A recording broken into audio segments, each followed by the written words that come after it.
Welcome, and thank you for joining us for today's webinar, How to Make Your Inventory Listings Up to 500% More Effective. My name is Eliana Raggio, and I'll be your moderator today. And today's webinar is being presented by DealerOn.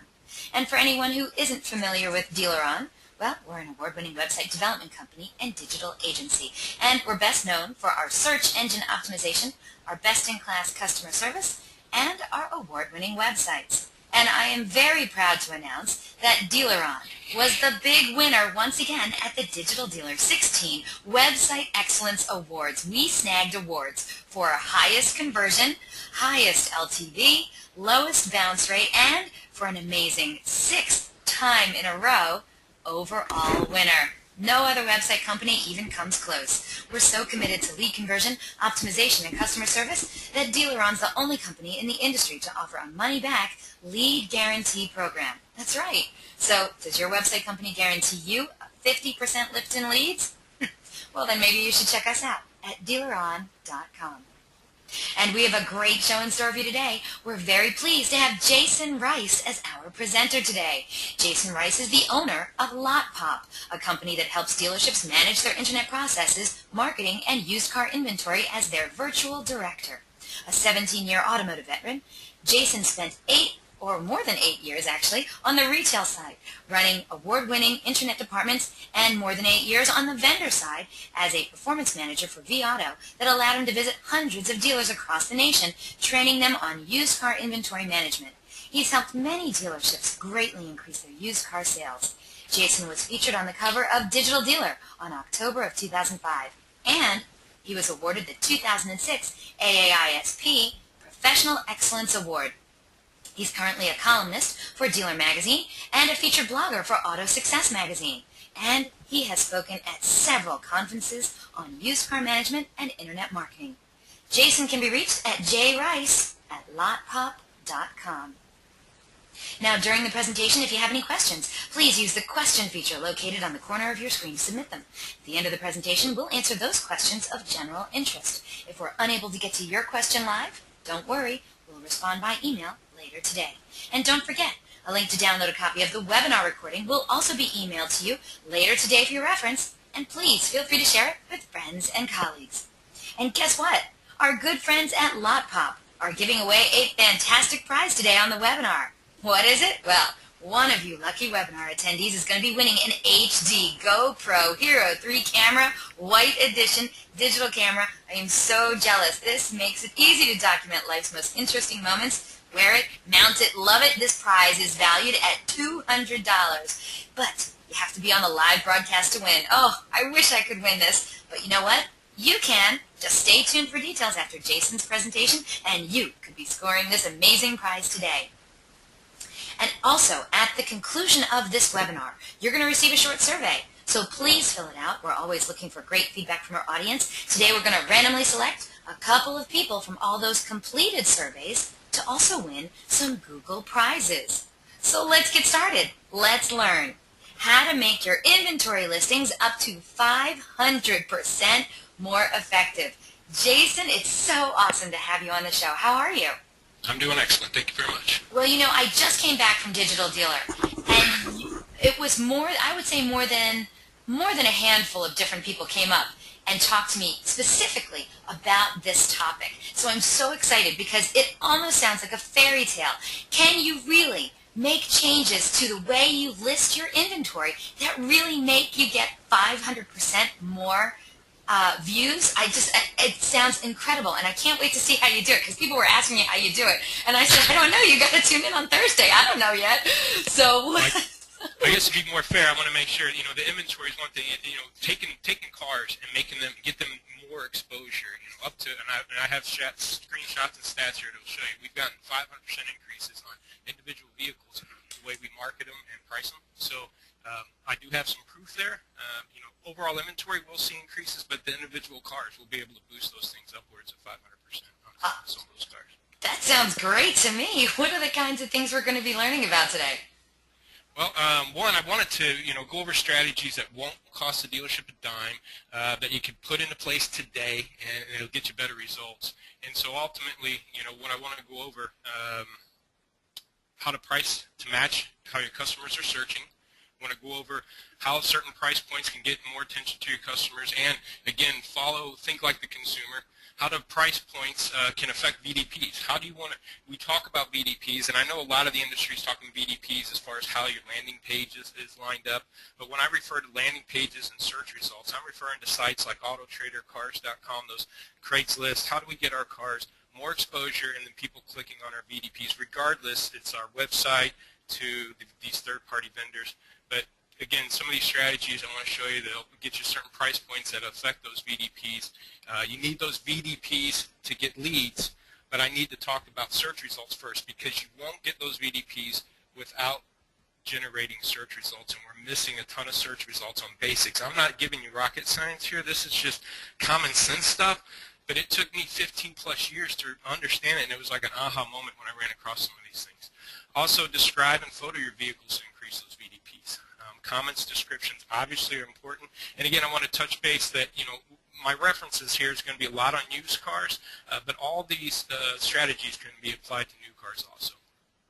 And then, of course, we're going to have that question and answer session, and I've left my calendar and my schedule open to answer as many questions as we need at the end. That's awesome. And audience, also you'll notice in the bottom left-hand corner, we do have a hashtag for you to use if you happen to feel like tweeting about this wonderful presentation. Please use the hashtag DealerOnWebby. And by the way, if you want to include me, hey, I'd like that too. I'm at Eliana Raggio. And Jason, please take it away. I know we have a ton of information to get to. Yeah, and I apologize right up front. I'm going to be fast. I'm going to talk fast because I've got a lot of slides that I want to get through. Slow me down if you need to. I have no problem with that. And again, I'll answer any questions at the end. So I will talk fast, so don't hold that against me, but I do want to try to get everything in here today. And basically where I want to start is, you know, when I was traveling with VAuto, talking to dealerships about pricing vehicles, you know, we talked about, you know, certain pricing strategies, or what percentage of the market, or what ranking do you want to be in the market? Do you want to be the best deal or 5% below market? But when I'm talking about where does our price come from, I'm talking about the individual numbers themselves. You know, why do we price our cars at $11,998? Well, when I ask some dealers that, they'll say, well, you know, one strategy might be because the guy down the street's at $11,999, so I want it to be cheaper. So we price our cars cheaper compared to the competitors. Or I've had dealers say, well, I end my price in twos. That way I know, you know, they use a pricing bucket strategy. You know, if it ends in a 1, it's my first price change. A 2 is my second price change. And by the time it's 6, the salespeople know that we can't negotiate. So that's a strategy sometimes people use in their numbers of their prices. I've had dealers that a lot of them will end them in 3 3s, 19,933, or 88, or something like that. And I've had dealers say, well, that way I know it's my car, or I did the price change versus somebody else. Some of them come up with some numbers, 24,987, so it looks like I put some thought behind it, or, you know, 15,014, so it didn't look like some arbitrary number, which all these make sense. And some of them, you know, will end them in 00 because that's a car on the B lot, but the ones in 11 are on my main lot. You know, all these strategies make sense. But, you know, these are the things that I think are costing you, you know, SRPs. And if you think about it, how we market our cars today, and again, I'm talking used cars here specifically, but even new, but how we price our cars, we've kept that strategy the same. Everything else in the industry has changed. How we purchase and transport cars online, how we have to do photos and descriptions and data feeds. We used to be able to just buy a car at the auction, shove it through retail conditioning, put a balloon on it, wait for traffic to show up. But there's so much more that it takes now to market our cars. So everything has changed except how we price cars.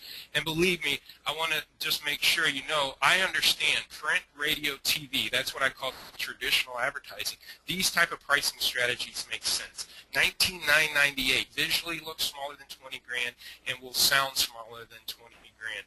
And so in a print ad, it only counts and it's only effective if they actually see your ad, though.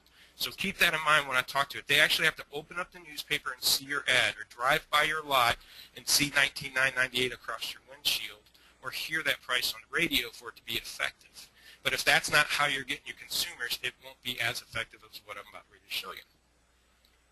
So I kind of like this one, introducing the same old idea. Now it happens to be a Yugo, but if you look at the price of $13,990, again, that's kind of the same old idea. And this strategy goes way back from the very beginning of selling vehicles, actually, of any retail product.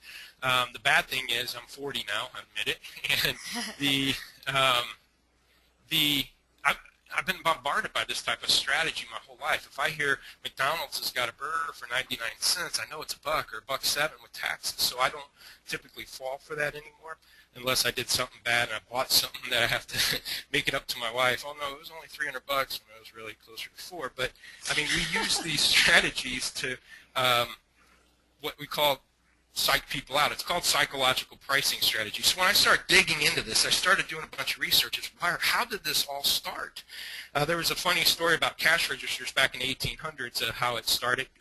Real quick on that is if they charged somebody, let's say, just to make it easier numbers, $1 back then, it was a security mechanism when cash registers were out there that if they charged 97 cents, well, the cashier would have to register that sale in the cash register and give them 3 cents back. If it was just $1, the cashier could put about $1 in his pocket. So, that was one strategy, but it's really how we've come to it today. It's called psychological pricing. And what we'll do is we'll select a price in which a consumer will have an emotional reaction. For an example, a car might be priced at $14,995 instead of $15,000. Now, a rational customer recognizes there's only a $5 difference on a negotiable big-ticket item. But in reality, consumers do not behave rational. They will tend to act emotionally and round down the price. So even though the price is closer to 15, many consumers tend to 14. And again, that's the reason why we started doing this and why we continue to do it today. But again, I don't think it's the best way to market your vehicles in the non-traditional. And I know internet now should become traditional. But again, when I'm speaking non-traditional, print, radio, TV, pricing this way is costing you because consumers will shop online by price bands. I understand a lot of them's going to do a make model search, but even if they're looking for a Jeep Wrangler, they've got a budget in mind, and so they might look for a Jeep Wrangler 10 to 15 grand or 20 to 25 grand, or even they just might max it out at 30 grand. But nobody searches 10 grand to 11,998, okay? Or they don't start at 995 up to 12 grand. But yet we still price our cars that way, and it's costing you search results. So I want to do a survey here, if you don't mind. Is it time for a survey already? All right, audience. We want to know, that's right, we want to know what you're doing at your dealership. Please get involved with these poll questions. We really appreciate it. And plus, it's fun. Why not?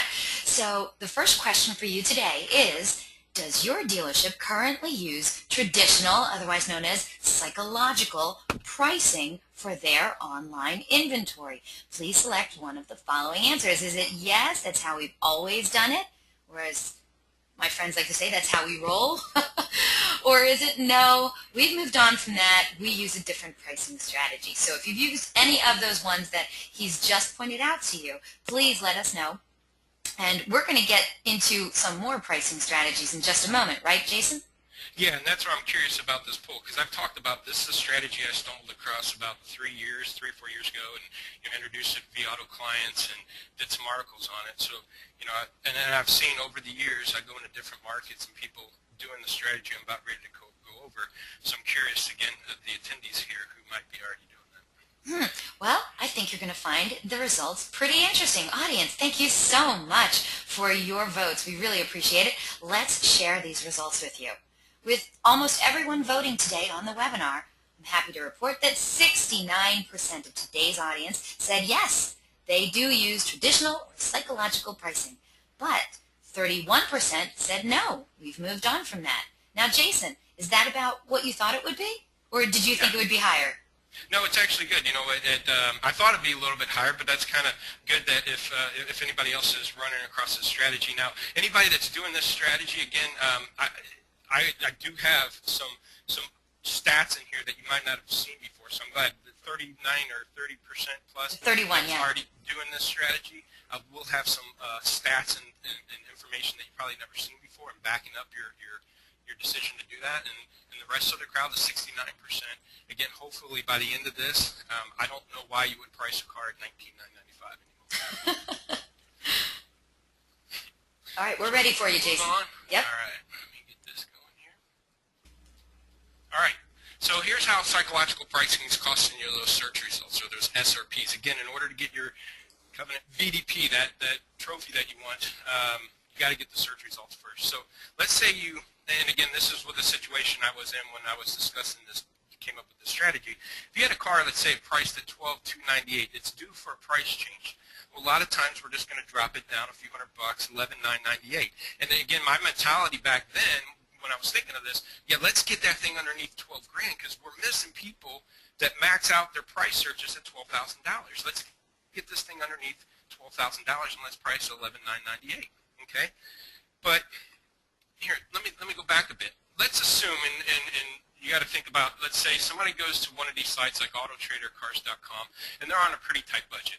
Let's say they just go ahead and put a maximum price of 12 grand, and they do a search. Well, let's say hundreds of cars pull up, and they ain't got time to weed through all those, because when they flip it low to high, there's a bunch of 3 grand cars. They don't want to look at those.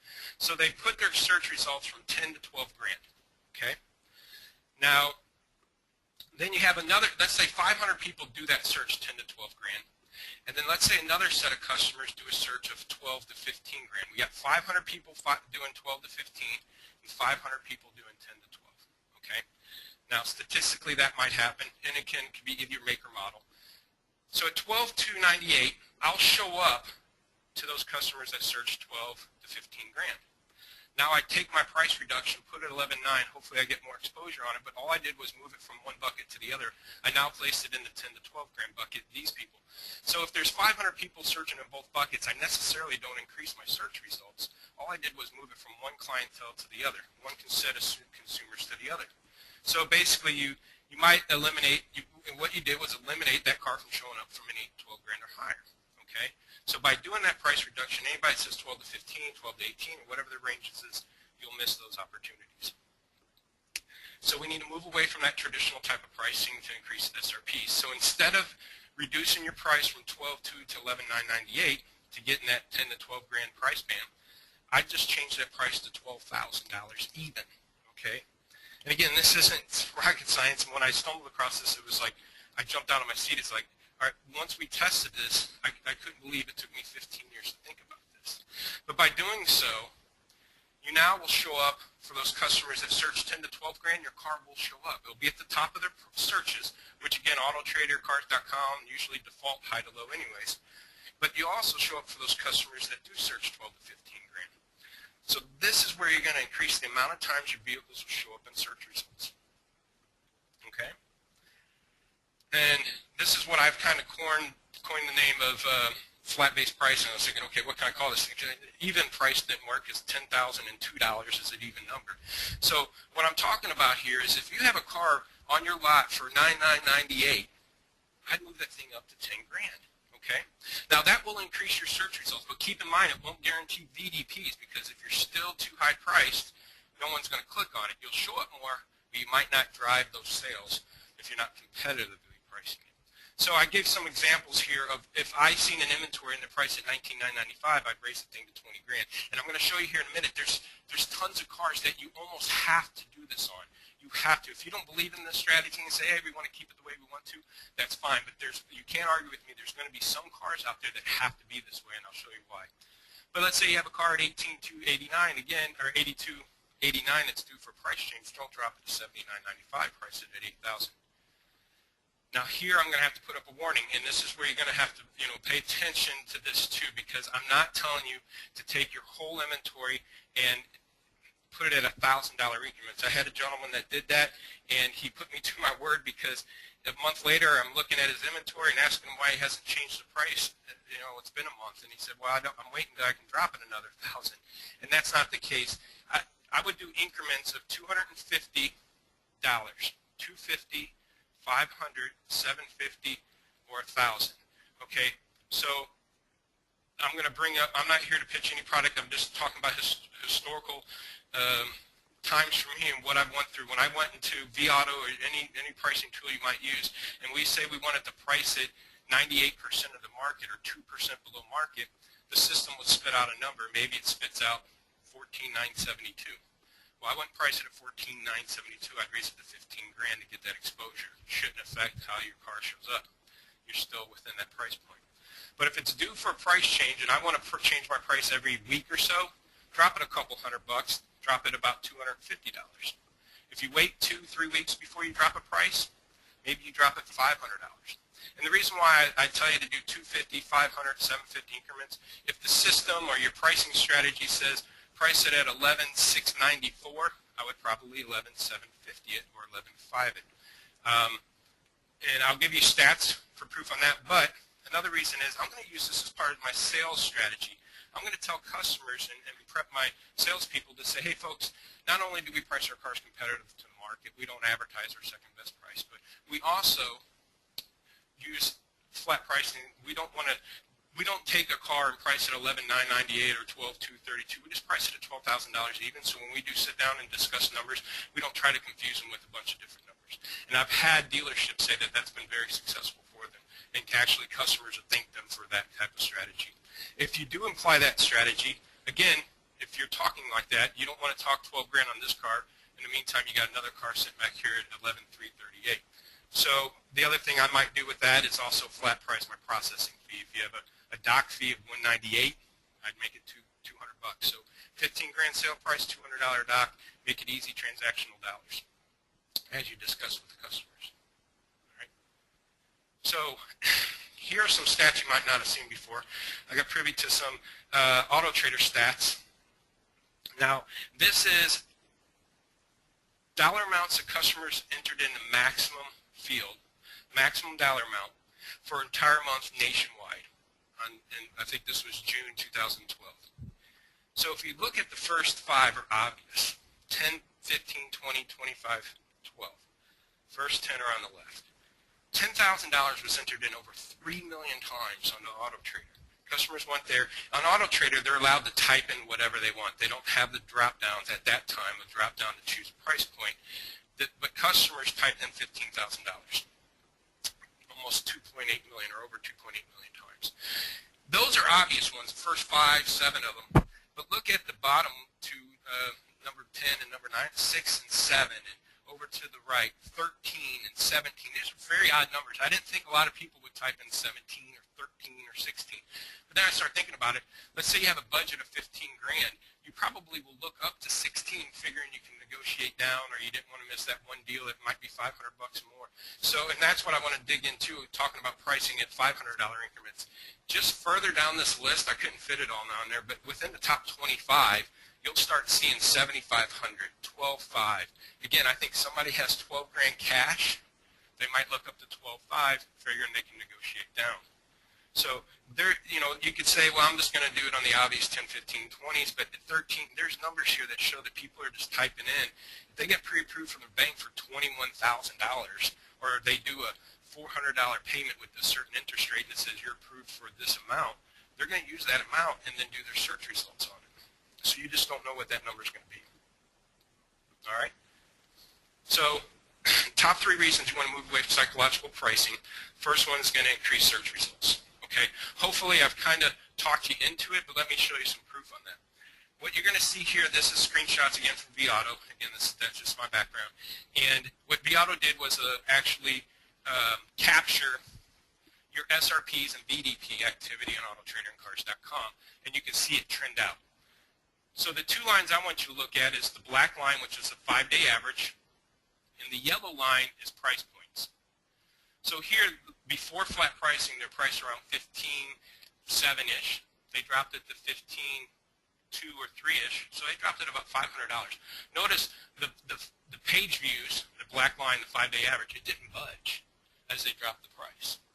But as soon as they dropped that thing to $15,000, look at the activity. You're talking, on average, maybe 14 page views to over 45. Okay? Let's take the next screenshot here. Here's a car. They did price drop, price drop, had some peaks here, but the highest was 48 page views on average. As soon as they priced it to 15 grand, the thing shot up and doubled, 100% increase in their page views. And the other one was a 300% increase. But here's another one here. If you take a look now, again, this is a Chevy Impala, and this is one that I might allude to later, that these are one of the cars you almost have to. And again, look at the flat line here, the 5-day average. As they dropped from 15.5-ish to 15.3-ish to 15.2-ish, As soon as they, and you're lucky to get 1 or 2 page views a day, as soon as they dropped it to 15 grand even, the thing shot up. Now this is one of my, again, kind of the 500% backup here, but this particular car, again, flatline, this is a very aged car, 104 days old. At the highest peak that it got in June 29th was 104 page views. When we dropped that thing to 10 grand even, it shot up to over 640 page views by just that price point. Think about it. There's not too many people looking for an '06 Colorado, but a lot of people looking for a 10 grand truck. This is fascinating stuff. I love that you pulled these stats and are showing everyone. And we already have the comments rolling in where they're saying, oh my goodness, and oh my gosh. I love this comment from Lori who wrote in, so simple and obvious, I can't believe it never occurred to us. I know. This is really good. This was your aha moment that you were talking about? Yeah, and then that's what I'm saying. I couldn't believe it took me 15 plus years to think of the strategy. It's always, and probably most people on this call here, try to think outside the box. Try to think of that angle against that guy down the street. But to me, this is so obvious. And do this real quick. You can even go to Walmart. Now, I'm not telling Walmart the flat price, but if you go to Walmart and look at big TVs, and you could do a first search, you'll see a TV for like $1,493 or something, $1,400.90 or $1,493. Okay. They have a bucket on the left that allows you to search 1,500 to 2 grand. As soon as you click that 1,500 to 2 grand, that 1,493 TV's gone. That $7 difference I just lost, that car does not show up to me, or that TV, I'm sorry, does not show up to me. So this is one way, and again, this was kind of I've got several of them, but obviously I couldn't, but this is my one screenshot that I can show you. There you can get upwards of 500% increases in your search results. Not only this, all these cars here, if you look, it's 104 days old. Let me go back. This car is 56 days old. This car, 80 days old. This car, 38. A lot of these cars here, 104 and 130. This was, oh, I didn't show you the next one. This one blew my mind. And then I'll talk. 133 days old. The yellow line, it does not look like we did a price change at all. But what we did is this car was priced, our truck, $19,995. We raised it $5. That's all we did. And it went from maybe 80 page views to over 384 page views. Whoa. Wait. So it was up there, and then you guys dropped it to $19,995, and still it was flatlined for what, about another month and a half or so, right? Yep. And then you put it up to $20,000. Raised it $5, and that's what happened. That is insane. Because think about it. Remember that stat back here on Auto Trader. 20 grand was entered in 2.5 million times. Okay? So not only that, people looking for trucks, they don't want the beaters. You know, this works on when people put in a minimum price, not necessarily the maximum. Again, if they put a maximum at 20 grand, my $19,999 shows up. I'm going to tell you why that's a wrong thing or a bad thing. It's the people that say I want a truck 20 to 25 grand or Silverado 20 to 25 grand. That's what we picked up. And then this truck and this truck, 104, 103, I didn't include the screenshots. I can send them to you if you need the proof. They all sold within 8 to 10 days. After sitting there for 130, 100 plus days, not getting activity, we put them in the price points. These things sold within 5 to 8 days. That I'll is send you the screenshots if you need those. awesome. That's awesome. Okay. We got a great comment in from Jackie. Jackie says, I used to use this method in the UK at my previous employment, and it did work. And I'm not in charge of pricing here, but have and will suggest it again. And I think the stats are astounding. This is awesome. And by the way, audience, this is not the only thing that Jasen's going to talk about. Pricing strategy is just one of the many things that he's going to talk to you about when it comes to your online strategy. So you hang in there, because once we put this one to bed, he has so many other things he's going to show you. It's going to blow your mind. So let's keep moving, Jasen, because you have a ton of stuff to get to. Yes, I do, and I apologize. If I'm breathing heavy in the background, I'm just getting excited. I get talking fast, and I get excited. So no, I'm just worried you're not going to get to everything. Okay, let's go. Let's go. So here's the overall inventory, okay? So again, in VAuto, they have the ability to track, and how many SRPs, VDPs. So this store, it was June 2011. We stumbled across this strategy, said, well, I don't know, you think it'll work? I don't know, let's try it. So we put it on a few cars, and we seen the activity stand up. This was in June. So July, we decided, let's do the whole inventory this way, 11.5, 10.5, 12,000, 15,000. We did all flat pricing. And look at what happened to the July's SRPs. This is SRPs for the month of July. It doubled from June. He was trending down, we spiked it. That's the only thing that changed. You can get more search results if he went from 50 cars in inventory to 100, and that could drive up search results. That wasn't the case. It was the only thing that changed on this lot. We hit 5 more cars, but the only thing that changed on this lot was that flat pricing. And I'll show you another way to kind of back that up. It wasn't a volume increase that he didn't say, okay, I'm carrying 100 cars to 200, because this will prove that point. This is SRPs per vehicle and VDPs per vehicle. So it didn't matter if he had 10 cars on his lot or 100 cars on his lot. Again, back here, May, June, we didn't do flat pricing. July 1st is when we started doing flat pricing. Look at that activity on search results and VDPs. We've had spikes back here, and a lot of that time has to do with days of the week or maybe spotlight ads, but this was a huge spike. It was a trend. It wasn't just a spike. So it really, overall, it took his overall search results up. And again, in order to get that VDP, you got to get your cars short. Okay, so top 3 reasons, again, move away from that psychological pricing. Increase search results, increase your VDP views. Okay, I'm going to go over that in a minute, but I do have another poll question. Oh, is it time for another poll question? All right, audience. We, you know what? You have to put it back on that one slide, I think. Or you have to go forward a slide? I don't know. Back here? I'm here. Okay. Where are you at? Well, let's see. I'm going to launch this poll question. We're going to see. Okay. So, the question is, do you think the shopper is looking for a car that's closer to 15,000 or closer to 20,000? So, if there is a car that's priced at what, Jason? If it's, remember we were talking about this? That's why I think we were on the wrong slide. Jason, you there? Yeah, I'm sorry. Oh, there you are. Is this the one you're talking about? I don't know. I can't see your slide because I have the poll question up.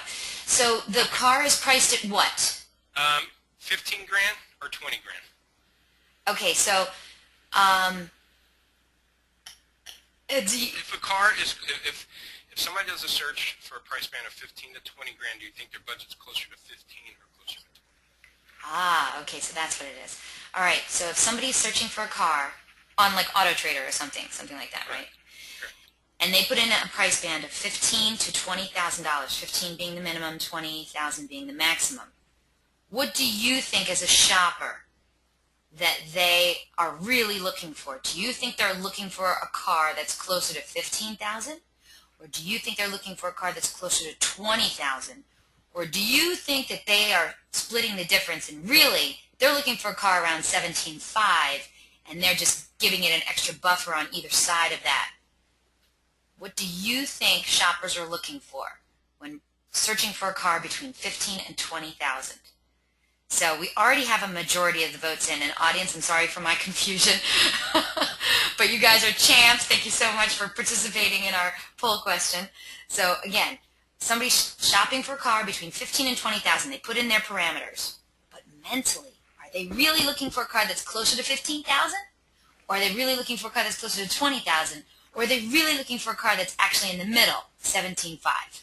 So now with almost everyone voting, and audience, thank you so much for participating, I'm going to close this poll and share the results. Are you ready, Jason? Yes, I am. All right, let's see what our audience thought today. Well, I've got mixed results. Mixed results on this? Okay, well, hopefully this will clear it up. Well, the majority, 44% of today's audience, say that they're probably looking for a car that's closer to 15,000. Yep.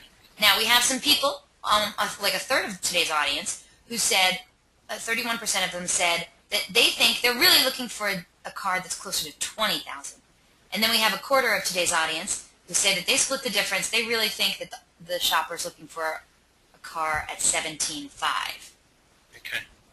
And, you know, that's the tricky part. We can't really know what the customers are thinking. But I'm going to show you some stats where I think they are probably thinking more of it closer to the 15 than 20. And then just a couple of common sense reasoning behind some of it is if somebody puts in, you know what, all I got is 20 grand, and they put in a max price, one, I believe, and there's stats out there that can or can't show this true, that a lot of people still search low to high. So if they maximize 20 grand, they'll then flip low to high. I do that when I buy books or whatever, cameras or whatever I might be buying. But the other thing is, I think, if they'll look up to 20, but I tell you what, they're not going to turn down a car that's 16, 17, or 15 grand. So let me show you some of the things that kind of back this up. But you guys are right back on me, right? I can see. Oh, yeah. Oh, yeah. So let's dig back into this. I believe that 11.9, 12.2, or that 12 grand car will perform better for the 12 and higher buyer than the 12 and lower buyer. So you remember when we talked 12.2, we dropped it to 11.9. We just moved it from one buyer to the other buyer.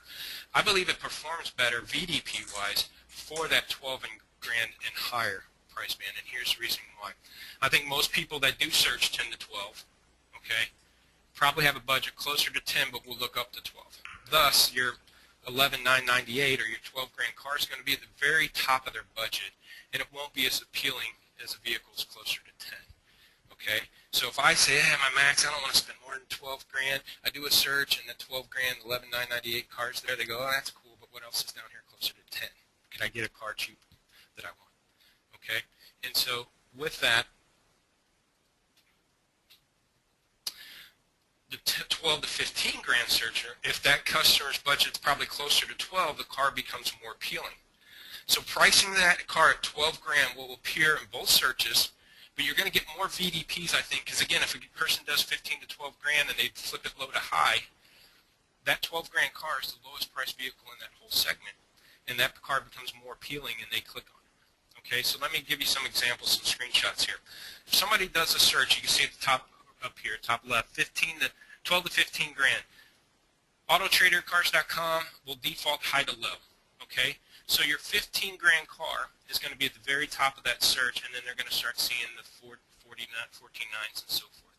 And again, they might flip it low to high. But let's say we do have that other buyer that's looking for 15 to 20 grand, and they do flip it low to high.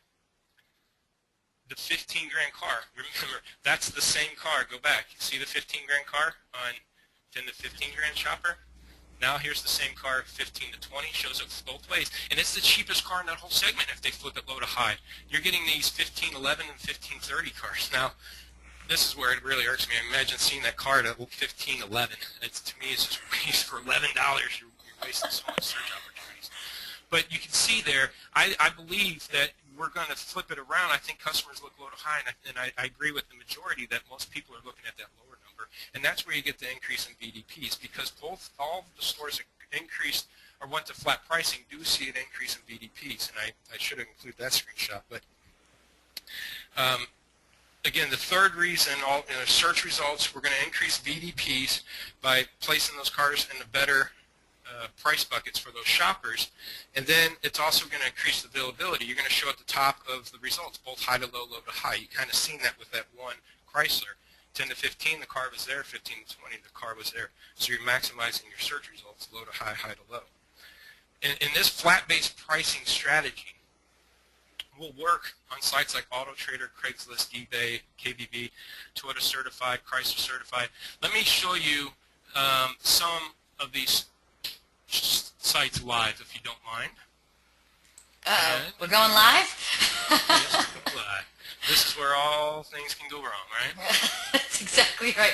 Okay, well, audience, while he's getting that set up, I want to remind the audience we're going to be getting to the Q&A session right after Jasen's presentation. And believe me, he has a ton more stuff to get to, so don't go anywhere. But if you have a question that comes up, please send it on in. We're going to get to those as quickly as we can, all right? All right, so sites like AutoTrader here, you can see my screen. Now they've got drop-down choices, and again, they're all flat-priced. Okay, same thing happens on like Toyota Certified. Somebody searches on Toyota Certified. If you're a Toyota store on this call and somebody looks for a 15 to 20 grand Camry or whatever, your 14.9 vehicle does not show up. Okay, now this is one of the best backings. Now I will ask you to get this answer from somebody in the audience. And just to show, I'm going to show you what I'm already predicting, and hopefully I'm not putting my foot in my mouth here. I want somebody that's this is Craigslist, that's in a decent town. Give me a state and a town. I mean, like St. Louis, Kansas City, Denver. Give me a city and a state that I can go to Craigslist real quick. If somebody could put that in the comments. Can you look out for that? All right, audience, you heard the man. Oh, first one. Here we go from Mark Stanton. He says Dayton, Ohio. I think that's a good one. Where are we at? Ohio. Okay. Dayton, Springfield. Okay. So again, I haven't done this before, but I know what I'm pretty much going to see. So I'm going to look for cars and trucks and all cars and trucks. All right. Now, I'm going to search for cars between 10 and 15 grand. Craigslist doesn't make it very easy for you to search. So a lot of people might do a search band like this, and we're going to do a search. But real quick, I'm going to flip it low to high. Now, this is exactly what I knew I was going to see. Now, you guys can't tell me, but there is something in common that every single one of these cars have other than the $10,000 amount. And if you can see it, you can type it in. But every single one. Because they're by owner? Because they're by owner. So if you want to get in the mind of your consumers, if you want to drive traffic, you got to think like a consumer. So when your consumers in Dayton, Ohio go and price their own cars, they price them at $10,000 even. Okay? Here's what they don't search like. Who searches this way? Nobody. But guess what we're going to find? Dealer, dealer, dealer, dealer, dealer, dealer, dealer, dealer. Okay, so this is to me That's awesome. the biggest. That's I go, awesome. holy cow, how are we not doing it? So if you pick any town, you'll see this happen time and time again. And as dealers, where are we getting this big disconnect? I mean, think about it. These $99.99 cars, they're by owners, they're missing those other search results. And I think that person looking 10 to 15, this 10 grand car is going to perform better for that than somebody says, hey, I don't want to spend more than 10 grand, right? Because they'll like the 8 grand car too. Okay? That was awesome, Jason. Dude, you totally earned your keep today, man. That was awesome. It blew my mind. All right, so anyways, I'm kind of beating this a dead horse, but let me just show you a few. Oh, real quick too, and not to shout out to Dealer on here a little bit, but you got a Dealer on website. Now it's funny, on the home page they actually add $1 to the buckets, which Cars.com does too. But at Cars.com you get the same results, and that's a different conversation. But if you have a Dealer on website, you've got increments here. So if you got a 15.9 car and they do 16 to 21, you're not showing up. Okay, so your own website. Okay, if you don't want to flat price it and you want to stick to your $69.88, well, see if Dealer on or your website provider can fluff a few $100 forward and backwards. So if somebody does 11 grand, it pulls in the 10 sevens and the 11 sevens. Okay, we went over Craigslist. So here is the stats that I was talking about. If you've already doing, again, dealers will prove it to me. I need to see stats. All right, so these are search parameters that were done, and they're looking at small town versus big town. Okay, so this is only a few city comparisons. How does New York versus Syracuse search? Now, if you know AutoTrader, they default kind of as soon as a homepage asks you for a make and model. So a ton of people put in year or make and model. But look at maximum price. Okay, if you looked at this and averaged it out, you'd say about 48, close to 50% of people are putting in a maximum price. Okay, then minimum price. That's the kicker. 20% put in a minimum price. That's where you get the increase in search results. Now think about it. If your store gets 100,000, 200,000, 500,000, a million search results, and you flip it to flat pricing and you can get a 20% increase on those numbers, those are huge numbers. And if you're priced competitively in photo and description, like I'm going to cover here in a minute, you'll get those VDPs. Now, parameter combinations. If basically when they went to AutoTrader and they said, I want to make a model, start year, end year, and distance, they did on average 3 searches. So when they did make model, start year, end year, and distance, they did 3 searches. Make model, distance, 2.5. The one that got the most searches is when they put in a minimum and maximum pricing. That means when they put a minimum and maximum pricing, they're all over the place. They're saying, give me a sedan. Okay, well, I like this Honda Accord. Now let me go back and look at Honda Accords with 12, 15 grand. So you want to increase search results. Minimum, maximum price is driving that. You can see it here. So it just doesn't work on selling cars. And I'm going to go over this real quick, and then we're going to move on. Real estate is starting to do this. And if anybody shot for a house lately, you've done this yourself. You went to realtor.com, look for a house between 250 and 300, and boom, there's your list. The house is at 249, didn't show up. I talked to a realtor that's doing this, and he gave me his stats. So he had a house priced at $205,000. He dropped it to $200,000 on the week of the 8th. So again, total views and dates. So he was $205,000. He was getting about 350 views a week. Dropped it to 200 even. He got a huge spike in activity. This next slide I'm going to show you backs up my proof of low to high. If somebody's looking 15 to 20, their budget's closer to 15. Here's why. Let's look at this one. He had a house priced at $150,000. Then he reduced it to $145,000. You would think that a $500 or $5,000 price reduction would help, but it significantly reduced the number of online showings and true physical showings. Again, we price and market our cars. We want them to show up in a search result, show up online, to get an appointment. Same thing with houses. So when he had it priced at $150,000, he was getting 450 views of this house. As soon as he dropped it to $145,000, look, he didn't even get 100 views of that house. No one showed up, and no one clicked on it. You know why? Because this house now only showed up to somebody said their maximum price was $150,000. When they said their maximum price was $150,000, no one clicked on it because that's the top of their budget, and they didn't want to. They were finding houses at $130,000 that they were going to buy. Okay, so does that make sense? So here are the cars that I'm talking about that you almost just have to. This is a small sampling.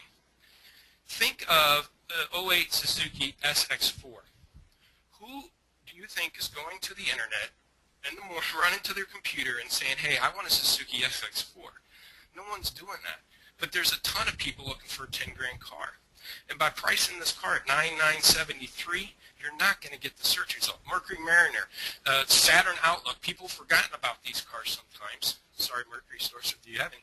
But they're more likely looking for a 20 grand SUV or a 15 grand Outlook than they are looking for an Outlook. So these cars are totally missing it. So I want to talk about, that's flat pricing. Now, and this is a bad introduction, I guess. With flat pricing, we're going to drive those SRPs. Now we need some more VDPs. And I want to cover this real quick, and it's called visual direction. And I'm going to go live again, and I know I could end up hurting myself here. But I was studying ways to try to figure out how to help dealers increase their search results and VDPs. So I stumbled across this blog, and it's talking about visual direction. Now he's talking about website designs and advertising, but I want you to catch a few things on here. One big secret of design is learning how to guide visual direction of your viewers. This principle is often overlooked by even the most experienced designer. Okay? Visual direction is controlling the eye movement of the user. Enough said. So here's some examples. Your eyes are flowing to the right. Your eyes are going to go forward. Your eyes are following the plane down. Your eyes are moving to the left. Focus sending you in there, sending you down the pipe, moving you to the left, moving you down the road. And that's kind of what he's pointing out here. Now look at this page here of this ad on this home page of BBC. And if you talk about visual direction, if you look at the photos, okay, and you're not going to catch this probably until I point it out to you. But if you look at it, these photos are pointing out. So what happens to your eyes is you look at the photo, point out, look at the photo, get point out, and you miss a lot of the content. That's what he's talking about on web design. He said what you need to do is point it to the right and pull the people's eyes into the ads. And to me, it just makes perfect sense. Now, as an added note, this might be good for your website. He's talking about forms. So you want to increase people filling out forms? Visually make it more appealing going straight down versus text box back and forth, back and forth, back and forth. So when they're talking about web designs, they want to increase visual directions, okay? And they're talking about put the people's eyes where you want them to go. Okay, so let's talk about that with our cars. So again, we work so hard on our photos and our descriptions. Let's see if you can see this now. When we've got our cars pointing to the left, we're visually pulling these people's eyes away from those comments and the price that we worked so hard to draw them to. But when we point them to the right, we're actually drawing the customer's eyes in. Now, if you can see it or not, to me it was like buying that one thing. Oh, wow, I'm going to buy this. No one has this. And as soon as you buy it, you see it everywhere. It didn't stand out until you actually owned it. That's kind of how this strategy was with me. I didn't notice it, and it wasn't that big a deal until I actually seen it. And there was an Auto Trader study done by a huge dealer group, publicly owned dealer group that actually tested this. 1 month they did all photos to the left, the other month they did all their photos to the right, and they got a 7% increase in VDPs. So it works. And to me it's common sense, okay? So Remember, these cars, not only did they not have flat pricing, but visually they're pulling the customers away from the fact that it had premium packaged leather interior sunroof. Again, you want to increase VDPs, make your cars more appealing by what industry experts in marketing and website design says, and by, to me, flat pricing. Okay? I'm sorry, Lori, you're cracking me up. Lori wrote in, crap. Of course all of our images point the wrong way. But it I know. seems so. That should have been another survey, right? Again, it's another one of those really simple things, and boy, oh boy, does that make a difference. You're absolutely right. Okay, so, and again, I'm going to go a little bit quicker here, so I know we only have 10 minutes left or so, unless I can go a little long. But, so here's the other thing. Again, I can't prove if you're going to sell more cars, but to me, this is Internet 101, and this is just common sense to me that I go, why wouldn't you do it, okay? I don't have any stats to back this up, though. But what I'm talking about is prioritizing our photos, okay? So look at this nice presentation. They point it to the right. They kind of have a flat pricing of 14.6, maybe or 40,006. Maybe they'll put it at 40 grand. But anyways, look over here. They have nav, third row seat, heated leather. I'm going to go over nav and that in a minute, but that's wrong. But here's that. Okay, so we're trying to lure this customer to look at our car because look at all the equipment we have, okay? So what's the customer probably going to want to see? Does it really have the nav in the third row that I want? But as soon as they click on the car, they get 9 photos of the exterior. Internet 101 is minimize click-through rates. If you're talking about search engine marketing, you put an ad out there in Google about come see our service specials. You don't want to put them on their homepage. You want to put them on the page of service specials to minimize click-through rates and increase conversion, right? But yet when we advertise our cars, there's novices out there that don't know that they can click here to get more photos. Or somebody like me who has some kinds of bad internet connection, I click for more photos and it loads and it loads and it loads and I get frustrated and I back out and I miss it, right? So here's another dealer, nav, leather, GPS. Now look, navigation, GPS, sunroof, moonroof, I'll do that in a minute, rear entertainment DVD player. So customer, guess what they're going to want to see? There's the sunroof, there's the third row, there's the nav, and they even have comments there. Put the goodies at the beginning of your description or your photo, okay? I don't think people need to walk around. If they want to see the passenger side or the driver's side, they'll click through and do it. But what they want to see is the goodies. They want to see that the car has what they have. I gotta say that makes absolute sense to me because I have never been inside of a Chevy Tahoe, but I've seen a lot of them on the road. I know what they look like from the outside. I see them all the time, but I've never seen the inside of one. So yeah. Now I've recognized what it looks like on the outside. Of course I want to see what the inside looks like. Well, sure, and before you make that 30, 40-minute track to the dealer, you want to make sure it has what you think it has. You don't want to just look at the outside and it loads and go, I don't know, let's just drive 45 minutes and just make sure it does have the sunroof. You want to see it before they go. They want to see it before they submit the leads or call you.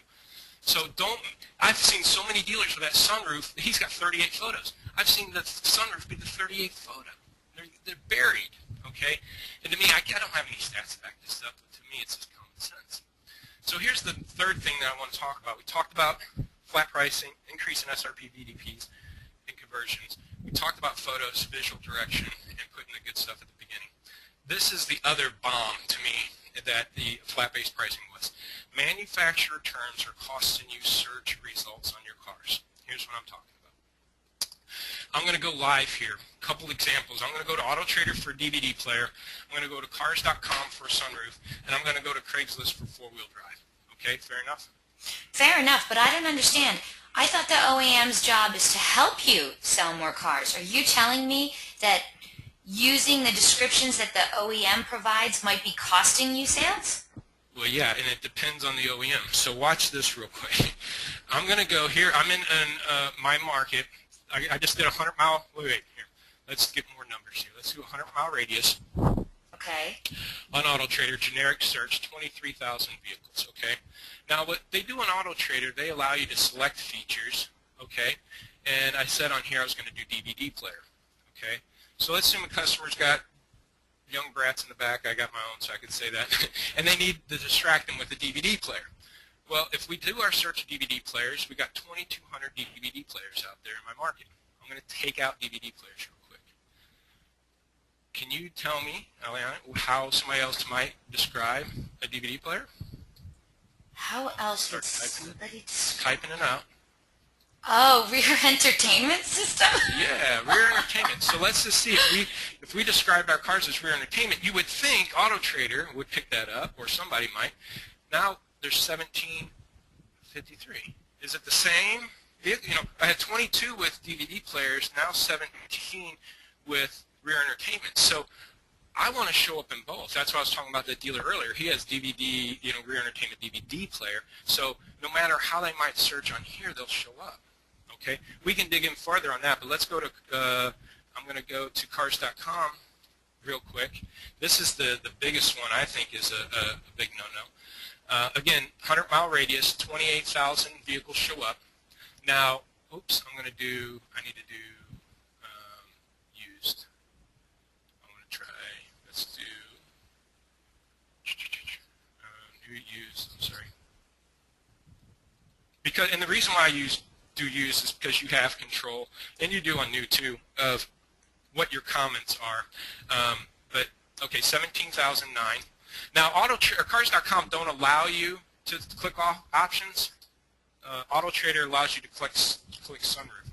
So I'm looking for a sunroof in my market. There's 3,300 sunroofs in my market in a 100-mile radius. Now I'm going to go ahead. Oh, I am so sorry. I'm trying to hurry up. I'm going to take sunroof out of the equation. Again, I got to click here and go back to used. This is where you don't go live. You're doing fine. You're doing fine. Now, do you remember how many sunroofs? Now, watch when I do this. This is a manufacturer term for a lot of Highline stores. Lexus, Infiniti, they count them as moonroof. We got 2265 with moonroofs. So again, I don't remember, we had 3,300 with sunroofs. Let me do that again because we messed. So you get a different set of cars, 3,300 with sunroofs, than you do with moonroofs. Okay, we got totally different numbers, 1,000 cars off. Let's go back to Dayton, Ohio here. Let me clear out this real quick. Now, if you guys do Craigslist, you got to maximize this because people can type anything. Now, watch this. When I say four-wheel drive, I need me a truck, so I'm going to search four-wheel drive. I got 321 four-wheel drive vehicles, but I might actually 4x4 it, right? I got 1,200 4x4s. Whoa, that's now, what if I just typed it out, four-wheel drive, because we just don't know how people might search. There's 600 that typed out four-wheel drive. Whoa! This one will crack you up. Convertible is the right way to spell it, right? 231. Another bad way to spell it is table. 100. Now remember, getting into your minds of your consumers, look how many bad spelling consumers you have out there in the market. So if you have a convertible for sale in Dayton, Ohio, you might want to spell it two different ways to get, depending on how smart the customers are. I spell horribly, so I'd probably be one of these convertible ones. But you could see how you almost need to meta tag. Let me go back live to my presentation here. These manufacturer keywords, a panoramic roof. What are you going to do with that? If somebody's working for a sunroof, how are you going to, you put it as a panoramic roof, how is that going to affect your search results? You put in panoramic roof, and they're looking for a sunroof or moonroof, you won't show up. Okay? Now that we went over all those things, this particular ad here looks like it's done a great job. They've got a good banner. The car's the center of the banner. They've got 12 photos. They've got good description, previous owner, Mariner, nude, or dealership, moons. There are three huge things wrong with this. One, photo direction, visual direction. Point it to the right. We've done good comments, lure the customers out there. Two, Mercury Mariner. I don't think there's many Mariner shoppers, but there's plenty of 20, 23 grand SUV shoppers. We need a flat price of Mariner. Look at the Moon and Tune package. That car will not show up if anybody's looking for an SUV or a Mariner with a sunroof because it's listed as a Moon and Tune package. So you've really minimized the amount of exposures your cars can get with that. Okay? So again, that's how manufacturers are costing the search results. Poll question. Last one, and then I'm almost done. Jeez, I am still, I'm still floored by that. That's just incredible. Okay, audience, your final poll question is up on your screen right now. The question is, who is currently responsible for your dealership's online inventory? Please select one of the following answers. Do you have an outside third party that does both the photos and the descriptions? Do you have an outside third party that does the photos and you guys do the descriptions? Or do you take it all on yourself? Do you do the photos and the descriptions? Or we wing it, whoever's not busy does it? Or you're not into that, you have no clue, and you have no stuff, you have no idea. And by the way, audience, thank you so much. Our votes are coming in super fast. I really appreciate that. I want to go. Carl wrote in, he says, on Craigslist, was that a 63 Nova for $12? He'd like you to go back to that if you have an opportunity. But Maybe at the end. no, it's okay. I got fun things to show you next. All right. So here we go. Audience, thank you so much. Almost everyone's voted. You guys rock. Okay, let's get to this. 17% of today's audience said that they do use an outside third party that does both the photos and the descriptions. 23% said that outside third party only does the photos, but they do the descriptions. Now, 53% of today's audience said that they're doing it all. They do the photos and the descriptions. 53%, that's huge. Okay, the remaining 3% says that they wing it, whoever's not busy does it, and 3% says that they have no clue who does it in the dealership. They should probably go and find that out. So is this exactly the kind of information you were looking for, Jason? Yeah, I'm kind of surprised that more people are doing it on their own, and I think that's the right way to do it. You need to get these things done. You need to make sure they're done right. The other thing is you guys do, let me see here, am I back on my presentation? Yes, you are. Yes, you are. So, no matter who does it, a third party, yourself, I might have a detail guy that's doing it internally, but every once in a while, you got to spot check the guy and make sure the cars are detailed the way the cup holders look good and everything else. So you guys walk your physical lot every day and fill holes and make sure that the plated balloons are gone and the license plates, brackets and plates were there to make the car stand tall. But how many times do you walk your virtual lot and confirm that these people are doing what they're supposed to be doing and making sure your cars are standing tall online? So again, with Viato over 8 years traveling all over the country, I've come across some pretty funny photos that were actually live online, and I've snapped them over time. So let me show you a few of them. If you're not watching what's getting put out there, okay? Now this first one, some people might or might not know what it is, but this is, again, a photo that was on AutoTrader or online with the jump box in between the seats. Now, who wants to show the customers that we have a dead battery on the car? This one, and you can see here was listed. I don't know what this is. It almost looks like a thing for a convertible roof or something, but the car's definitely dirty and it's shoved in there. This happens to be, we must have caught one of the managers in his demo after he went to the gym, because there's a gym bag right there when we took the photo. This one's even good. So this is a cargo van, but yet the comments say it's great for kids and it's engineered to get everyone in the family home safe and sound. So they must have did an automated generated comment builder and didn't double check it. It's great for kidnapping, but not for All right. So this was actually on their website, All right. Now, who takes a picture of a spare tire? One, but two, an empty spare tire well. But evidently somebody has. Back seat It gives you more room in the trunk, obviously. Yeah, exactly. Yeah, more cargo space. This back seat's all tore up. I'm on a meeting call with this guy, and he's wondering why his truck isn't selling and he didn't get any attention. I said, let's go look at the ad. So it's an 06 Sierra. That's the thumbnail. So that might prevent VDPs. This same thing, 02 Ford F-150 happened to have, looks like a Chrysler 200 there. Brake pads low, that's always a good one. That will get you a lot of customers in the door. Now this is one of the coolest cars on the lot out there, but look how sad this thing, it literally looks like it's frowning. And if you don't notice, this right here are the deflated balloons. I'm sure they made sure we're gone for the physical lot, but not the virtual one. Oh, this one's the best. Okay, real quick. So this guy was taking photos before the cars got cleaned up. He wanted to be proactive. Let's get the cars online as soon as we trade them, get a couple photos. One, he took the picture while I was on the service rack, and it's dirty as heck, and it's scratched up. But this is the best. This bumper sticker right here says it all. It says, at least I can still smoke in my car. Oh my gosh. That was the best one. So you do not want this out there online, and somebody needs to be watching these people, making sure they're doing what they're supposed to be doing, making sure they do a virtual lot walk and touch each car and make sure they're not out there the way they're not supposed to be. So again, hopefully the takeaways were, again, I flew by, shoved a lot at you, and I apologize, but some of the takeaways should be flat pricing will increase your SRPs and VDPs. If you need more proof, I got more. Visual direction increases clicks. Again, that's just common knowledge. It's marketing 101. There's a lot of information to back that up. Move your option photos to the front. Okay, let's get the goodies to the beginning. Let's lure that customer in to click on it, and then they don't need to dig for the stuff that they want to see to increase VDPs and the customer showing up. And then word your descriptions like the customer search. We don't know what they type in. I had a Ford store say, well, if it's got Bluetooth, I put sync. Well, no one's looking for sync, they're looking for Bluetooth.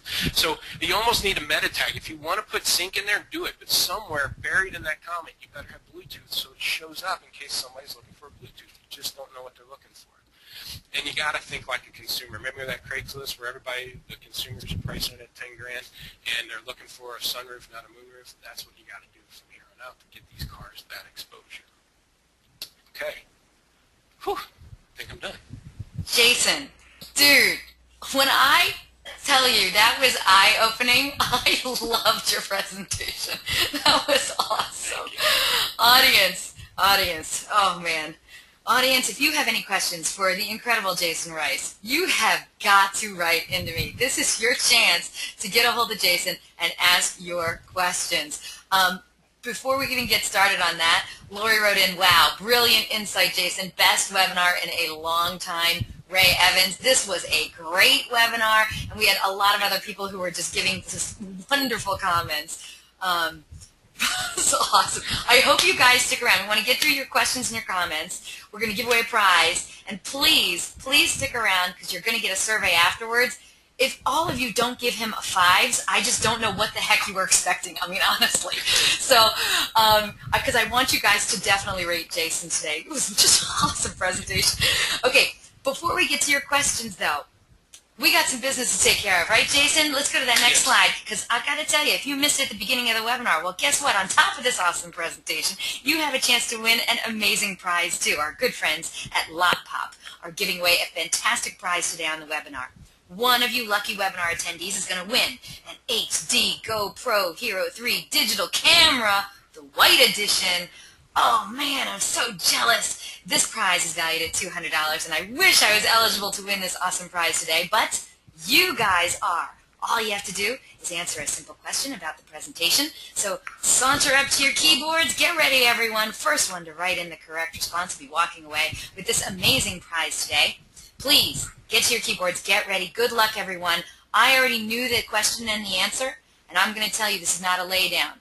You had to have been paying attention. I covered it twice. Yes. I said it twice. You said it twice, and I appreciate that, my friend. You had to have been paying attention to get this. So good luck, everyone, because if none of you guys get it right, I am taking this prize home for myself. Okay, here we go. No, the answer is not visual direction, Bruce. I love how people are writing in the answers already. All right, here's the question. What percentage of online car shoppers on AutoTrader enter in a minimum price? I'm looking for an answer. Oh, we have a winner. Oh, my goodness, we have a winner. And I got to tell you, you are one of the very few who was paying attention and got it right. Let me roll up here and get to that one who the first one to write in the correct response of 20% was the correct response, my friends. And your name is Elmer Cruz? I don't know how to say your last name, Elmer, but Elmer, you are our winner today with the answer of 20%, and I am writing it in. Elmer Cruz. Yeah, it's good. And I was going to give away digital cameras. I was thinking, for photos, to enhance your photos. But, I mean, videos nowadays are big things. And, yeah, you can use this for whatever recreational fun you do. But, taking photos of your cars and maybe even dashing this thing in the car and test drive it for a customer and load up videos for your customers. So I thought, overall, this would be the best thing to do. Great prize. Great prize. Elmer, please write on in and let me know what dealership you're from so we can give you a proper send-off. Congratulations. And remember that this amazing prize comes to you from your friends at LotPop. That prize is going to be sent to you directly, Elmer. And audience, thank you so much for playing along. You guys are awesome. We do have some amazing questions for you, Jason. So when you're ready, you let me know. Did you get a swig of water or something? Yes, I did. Okay. All right, here we go. Let's scroll up and let me see where our first question is. Okay, Owen wrote in, instead of dropping the price, would the page views increase if I increased the price? So for example, if he has a car that's at $21,800, should he just increase that price to $22,000 and see what happens? Yeah, and again, that's going to be based off of how you're priced to the market. If that car has been priced that way for 2-3 weeks, and you're at 100 plus% of the market, meaning you're priced at market average, it's probably due for a reduction and not an increase. So that particular car, I might drop it down to either 200 or 500 increment, or just 21 even. I think you said that was the number, but but if you're already at 88% of the market and it's been a week or so and you're trying to get more exposure, crank it up to that 22 flat number, and that should then help get that exposure on that car. And again, there's obvious cars that are going to get the hugest results, 10, 20, 15, things like that. 23 might not change your world, but it should get it more exposure. All right. Well, I thought that was a great question, Owen. And a follow-up question came in from our winner today, Elmer, and he says, what about pricing on really cheap cars? Like 1,500 to 3,500. Sure. Do you have a rule of thumb you can help? Because when you have a really cheap car like that, just a $200 price difference makes a big difference. To me, those are the biggest common. You get those, if you looked at that list, hardly any of them are over 20, 25 grand on that list of Auto Trader and Go To. They're mostly under 15 grand. But yeah, even the 15 to 3 grand, those people looking for those cars are going to be on sites like Craigslist and things like that. And they are on a tight budget, and they don't want to be lured away by some 5 grand car. They're only looking for a 1,000 to 3 grand car. So if you have that thing, or 3 grand to 5 grand, you can miss that search result by 29. So yeah, any car priced, I would have it at a flat even number like that. Oh, okay, fantastic. All right, next question came from Brian, and he says, I don't even know if you know the answer to this, but he says, how many photos does Car Gurus give with their free subscription? Is that something you'd have? No, I don't know.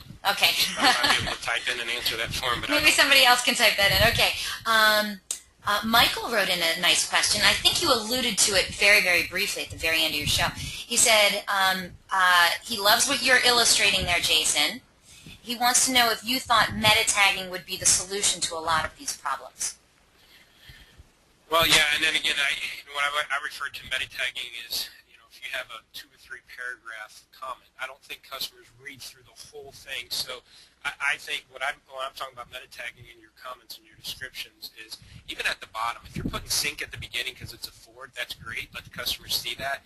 But maybe somewhere at the bottom or mixed into your comments, what I call meta tag, dropping keywords in there to increase searches, would be putting Bluetooth in there somewhere, or have sunroof. I always encourage dealers to put sunroof/moonroof, GPS navigation/GPS/nav. And I didn't show you, but cars.com, even if you put nav versus navi with an I, which is like a term that we use as car people, you get 2 different results. So even though nav is part of the word navi and part of the word navigation, you get different sets of cars. So if you're going to put nav in your comment to fit as much as you can at the very beginning, somewhere at the bottom put navigation and so forth. Go back to the other question about photos and that one provider. Think about it, though. The other reason why to get the photos to the beginning, the main reason why I was thinking about that is a lot of stores will do 30 on their website and stuff, but they might have a package on Auto Trader or one of these other providers that only allows 12. So if your first 10, 15 photos are all exterior, and it looks great on your website because they can look at all 30, but when they go to, let's say, cars.com or Auto Trader and you only got a 12-photo package, all they're going to see is those exterior photos. So that's, again, another reason, not knowing what the photo count's going to be in all these websites your cars end up, that's another reason why you got to get this stuff at the beginning. I think that's great. Okay, follow-up question. Thank you, Michael, for the great question about meta tagging. Follow-up question also about meta tagging comes from Stephanie. And Stephanie says, so do you believe that the meta tagging will reduce the need for changing the terminology in the description? Or are you saying just hedge your bets and put them all in there? I would almost put them all. Again, I would make the first paragraph very compelling under the ways that customers can understand. Again, the whole convertible thing, that doesn't work in AutoTraderCars.com because they have the VIN explosion. They know if it's convertible or not. But sites like Craigslist, they don't. So that's where like the convertible, I wouldn't have it convertible spelled wrong at the top of my descriptions, but I might bury it somewhere. Or if I'm listing my cars differently on Craigslist, I'm not taking my inventory feed and pushing to Craigslist. I'm just manually loading them. I would put everything in there. You know, when I sold my Jeep, I spelled full-wheel drive. I put it on Craigslist, and I spelled full-wheel drive out every which way I could think of. I spelled auto and automatic. I put convertible spelled wrong and right.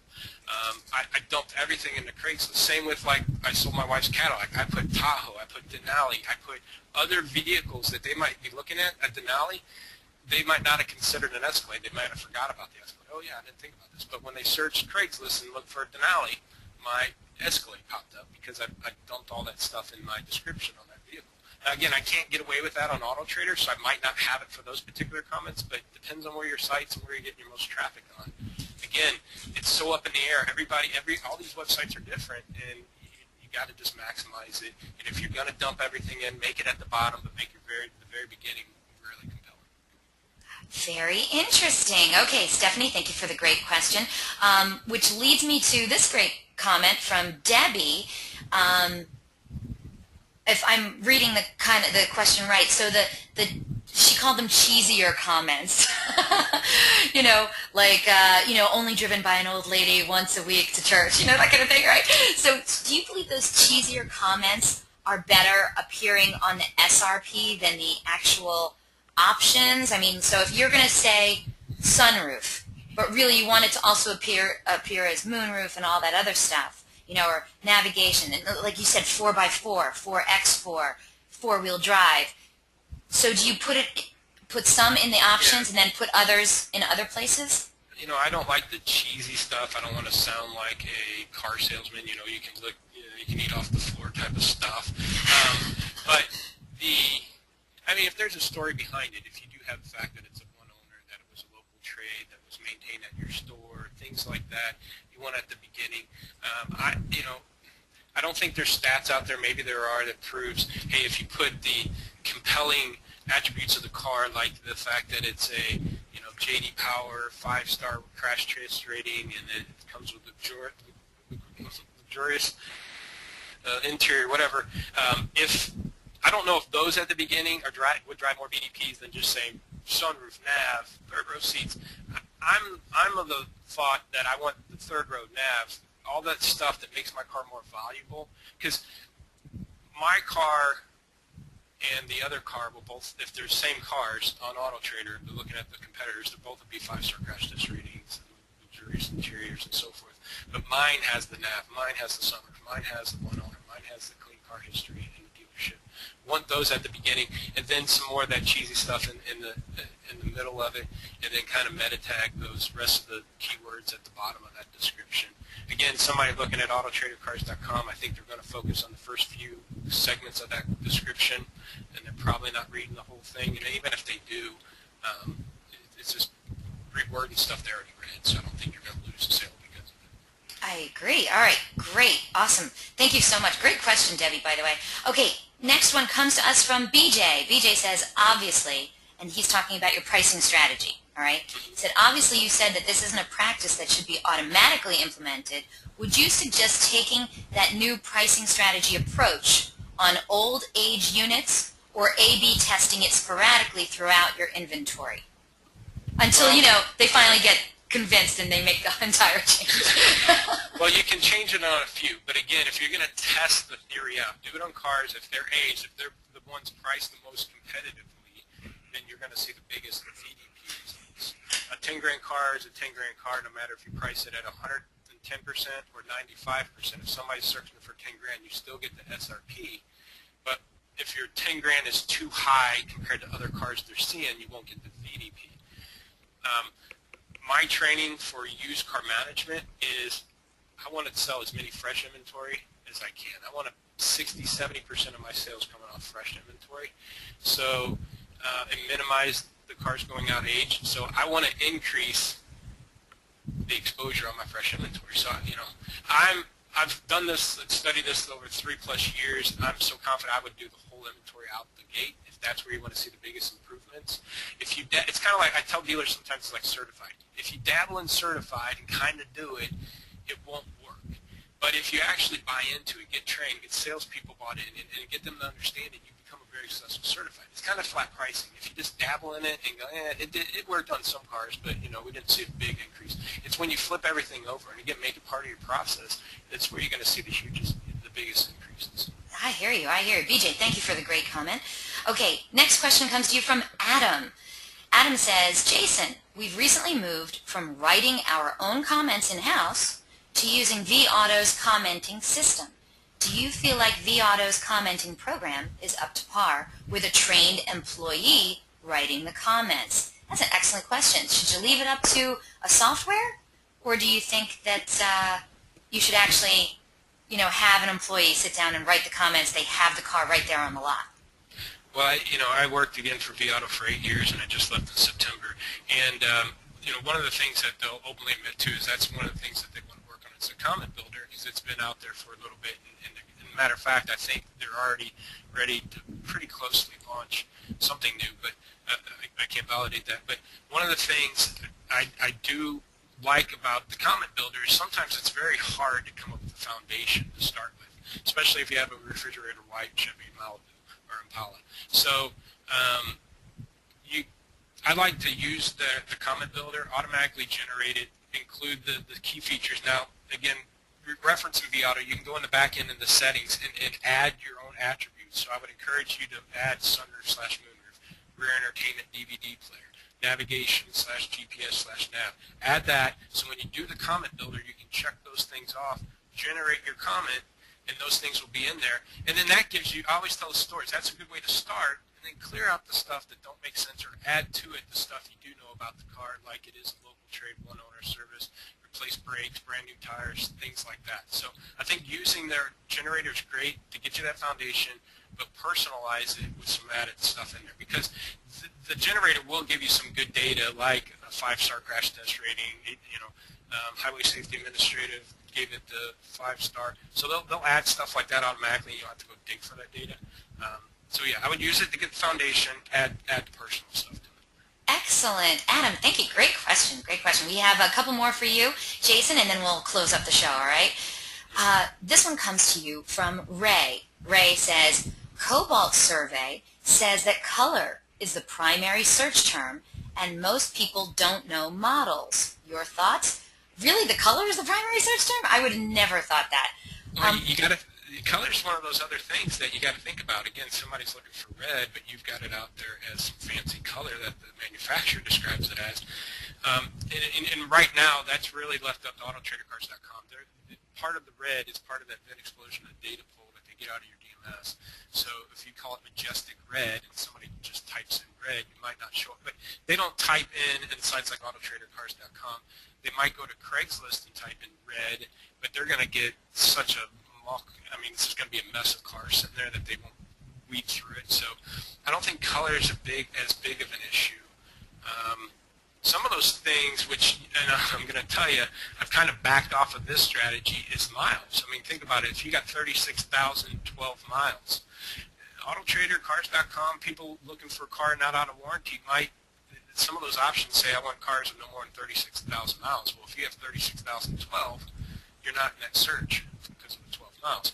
You can list it with 36, but I'm going to emphasize where you got to watch out is if you go too crazy with that, Carfax will ping it as invalid odometers because you got it listed online with 12,000 miles, but really it has 12,400 miles? Yeah, Carfax seen it at service at 12,004. So you can't, and again, that's why I kind of backed off of that one. But to me, if there's something that's within close that you can justify due to a test drive, 36,012 miles, I might put in there 36,000 miles. Again, just to get those added searches. But I'm not pushing that. You got to watch that part. No, totally understandable. Thank you so much. Okay, Ray, great question. I appreciate it. And I have to give you this comment, Jason, from one of our attendees. His name is Mike. He said, I really appreciated this webinar. I'd love to get the slide deck and the recording of the webinar so that I can listen to it again. Thank you for a great common sense webinar. And Jason, I could not have said it better. That was some awesome stuff. And I am so glad I have your photo facing the right way on this slide. Yeah, there you go. I don't want to look stupid or anything. Thank you. No, and I appreciate, like I said, hopefully it was stuff that you can apply today that can get you better results. I mean, it doesn't cost you any more money. It's just paying attention to some of those small things. I thought you did a fabulous job. And audience, I hope you agree. I'm going to tell you a few things about this webinar. First of all, yes, it has been recorded. We are going to share that recording with you. You should be getting an email from me later tonight. As soon as I can get this video posted online, I'm going to send you the link, I promise. So please share it with friends and colleagues. You can also check out that webinar recording at dealeron.com/webinars. Click on the link on the right-hand side for on-demand webinars. Access any of our past webinars. You can also view and register for our upcoming webinars too. And hey, I'm going to close out this webinar in just another minute. When I do, you're going to get a short survey. People, please fill it out. We're always looking for quality feedback from our audience. Today we're going to randomly select a couple of people from all those completed surveys to also win some Google prizes. I really hope you'll fill it out because I thought it was fabulous. And I also want to let you know invitations will be going out tomorrow for our next webinar. Got traffic? 5 SEO strategies to drive monster results. This is with John Szymanski.